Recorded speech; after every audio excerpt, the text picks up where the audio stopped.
Oke juragan, assalamualaikum warahmatullahi wabarakatuh. Ketemu lagi di channel Wan Junior. Kembali kali ini saya akan berbagi pengetahuan kepada juragan yang baik hati berhubungan dengan sejarah.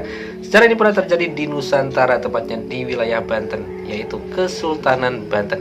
Kesultanan Banten adalah sebuah kesultanan yang berdiri sejak tahun 1552 dengan raja pertamanya bernama Sultan Maulana Hasanuddin yang berkuasa hingga beliau wafat pada tahun 1570.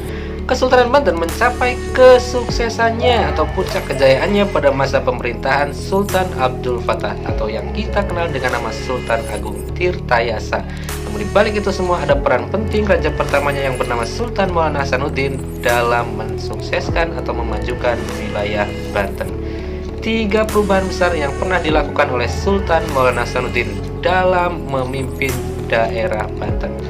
Yang pertama adalah perubahan dalam bidang kebudayaan. Kebudayaan masyarakat Banten pada mulanya kebudayaan yang bersumber dari ajaran Hindu dan Buddha.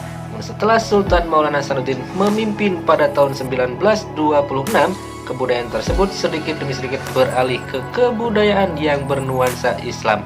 Maka dengan demikian kebudayaan-kebudayaan tersebut menjadi sebuah akulturasi budaya.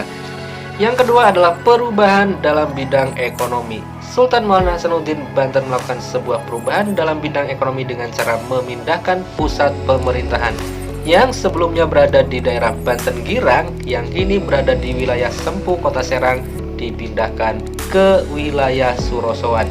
Wilayah Surosoan sendiri dibangun oleh Maulana Hasanuddin karena daerahnya yang cukup dekat dengan pesisir pantai. Hal ini menjadikan perkembangan ekonomi dianggap lebih cepat karena di samping itu wilayah Surosoan juga berdekatan dengan Pelabuhan Karangantu. Pelabuhan ini adalah pelabuhan internasional dan juga pelabuhan transnasional di masanya.